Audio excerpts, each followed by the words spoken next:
habayao guys. Hello lwgwpwr hwlaibai nोंथांमोनखौ आंनि रजे official चेनेलाव गासिबो बरायनाय थाबाय आङो नै दायो रंगियायाव दंफैयो आरोना बाजै फेशन दखना गुदामाव दंफैयो आङो हाबानि थाखाय लांनो फैदों आरोना नायग्रोनि ओमफ्राय माखौ लानाय जायो एसेबोथ' माने दामिकनि लानो हाया लोगोफोर ओमफ्राय बिदिनो नर्मेलफोरखौनो बायना लांसै आरो स' गाइस नोंथांमोना नायलांदो आंनि दखना नायनायखौ आङो स्टार्ट खालामनोसै nailaidw नायदो हाबानि दखनाया 35K वाव मा जागोन दे बे मोनगोन ना मोना जाखो नै मालिका नै दखना होग्राया आयै थैसिगोन आङो हाबानिया गाइस खोन्थाहरदो लानांगोन ना लानाङा जाखो आङो रंगियाव फैदों आरोना लोगोफोर रंगिया बाजै फेशन दखना गुदामाव फैदों आं नै नायदो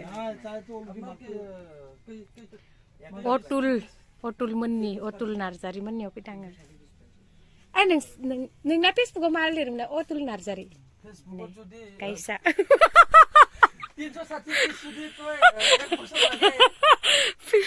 माबा रायलायनाया फेसबुकाव जुदि होनलांबाय बेसेरा जा जाखोराय हाय गाइस गावसोराबो माने दखनानि माबा दामखौ होनबाय थानानै माने माबा माबि रायलायफ्लांलायलांबाय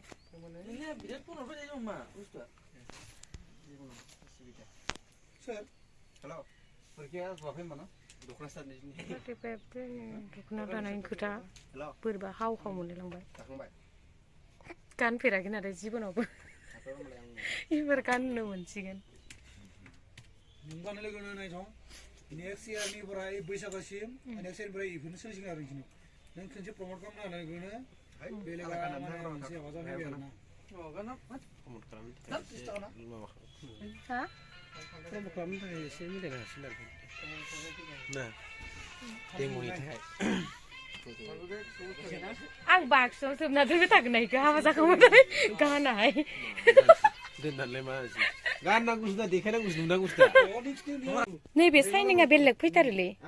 30 माबा 35 नैबे गुनाया बेलेग साइनिं फैथारदा ओंथ' आरो कालारा बेलेग कालार ना बेनथ' ओमफ्राय नैबे आरोना 18निया गाइस मोननाय दा 18,000नि आरोना नैबे माने जोंनाया ओमफ्राय एसे माने गोजाया रेड कालारा एसे माबा फैदो आरो थिंथां माथां फैदो भिडिअ ओमफ्राय नैबे आरो साइनिंआ बेलेग 35K निया मिस्टारासो मा बुङो जाना लानांगोन ना लानाङा होगोन ना होआ आव बेंगि लानो थिननायालाय ओमफ्राय नै फालिया जोमग्राया आरोना 35निया जोमग्रा ओमफ्राय नैबे ब्लाउस जागोन नायदो आङो देखायनो आरोना माखौ पसन जादों नै अबेयो माबानि होनदोंमोन र' नैबे 20 बेसेनो होनलाय 27 ना मा होनदोंमोनलाय 28 नानै गाइस 28नि आरोना नैबे 28नि वाव बेसेबा दामनि बेलथायनासो दोना थासिगोन ना गाइसनो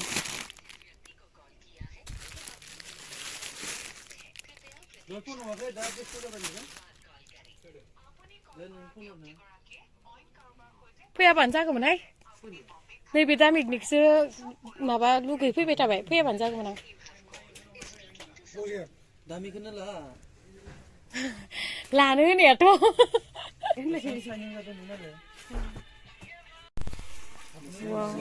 जि जोंखारबा गावनाव सोंहरबाय थायो दामखौनो अरखि जोंलायनाय बुंहरबाय थायो दखना बारियाव दसे 1 घन्टासो एसे माने दै जमनानै मिसिबनानै थानांसिगोन होमबासो जागोन नैबेनि नामखौ मा होनो एफएनएफ नैबे ब्लेक कालारखौबो जा समायना नुखादोंमोन लोगोफोर दासो हौवा गोदान बायदि नुदो आयो एसे लुजखौनो गानखानांगौ हा मोजां नुदों एफा गोलाव नाङा दे इनो जखान जादो मोजांथार नुदों नोंखौ वाव जाबाय नोंलाय गांनै लाखादो नायखादो दे गांसेबाव नायदो कालारखौ एखेखौनो लानो ना गोथांखौ फसायदो नोङो गोथां मोनसे नांबावगोन ओं सेम साइज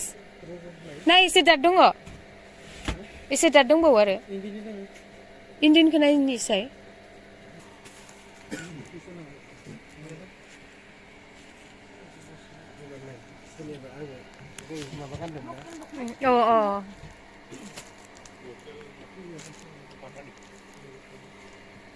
एबाराव गस्ला खुना गानथारबायलै इयो दय जंग्लु अखौ गाननायलाय गाननाय थारखा मा सुनायदो मारिबासो मोजां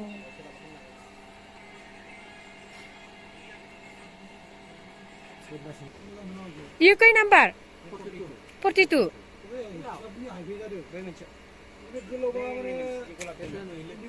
बाराद्राय गोलावखौसो मोजां मोनोलाय इहा इखौ जखानि नुदो दा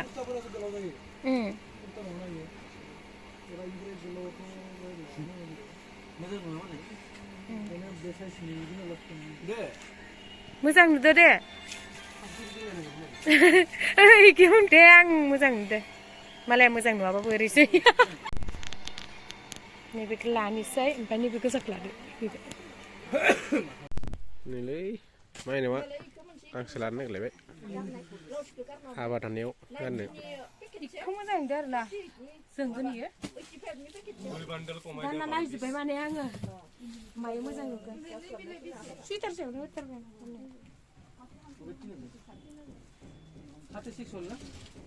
आयो गुबावैसो गुबै थांगोबाय जानजि खानाबा दिरुंजों खाना लाग्रा नुबाथाय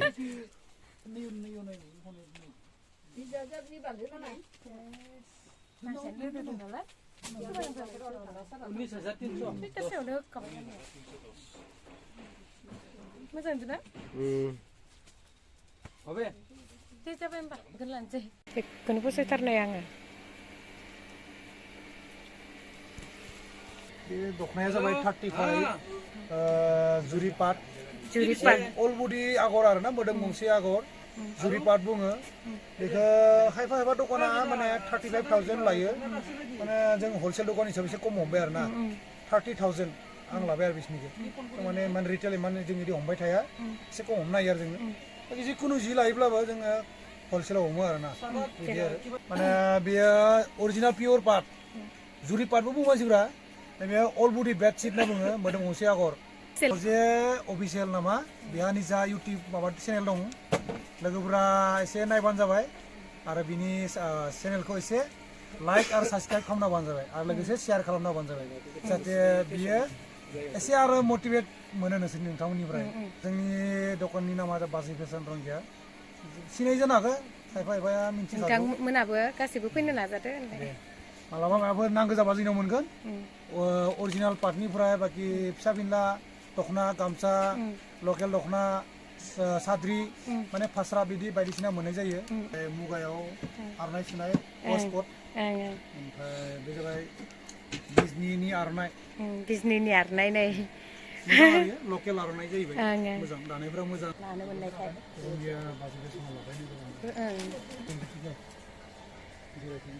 बाजै फेसन नै मनाया नैबे मिस्टारानो आंखौ माने एसे गोसोखौ गोजोन होबाय आरोना दख'ना लुबैनायखौ होबाय नालाय बिदिनो जानांगौ हौवाफोरा माखौ लुबैयो बेखौनो होनांगौ गासैबो आंनि लोगो नोंथांमोना होनलायना आरोना मालायबा इदि बायना होलायदो रजेनो इदि बायना होलायदो मालाय हौवाया इदि होननाङा आरोना जेनेबा हाबासो गाननांगो हाबाय नालाय आंबो गानबाय माने हाबा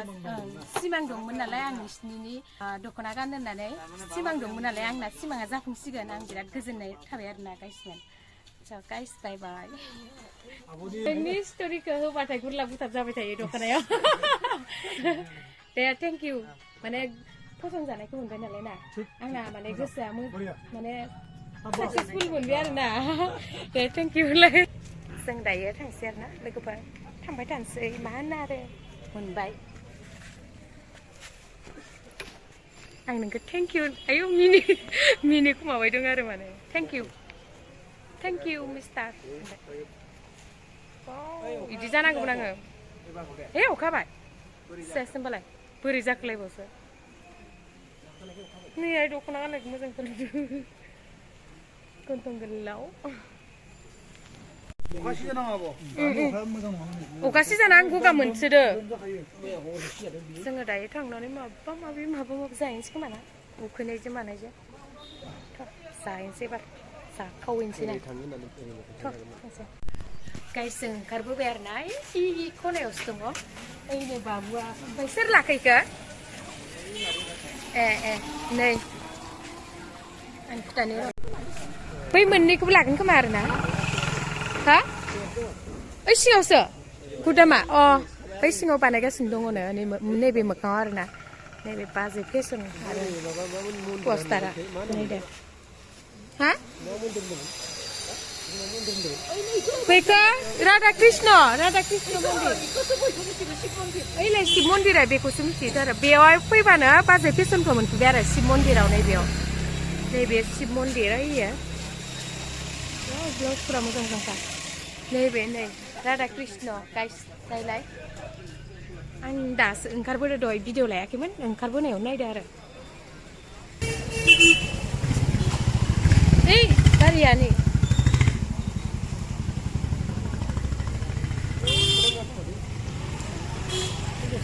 फुल मालाफोरा नै टम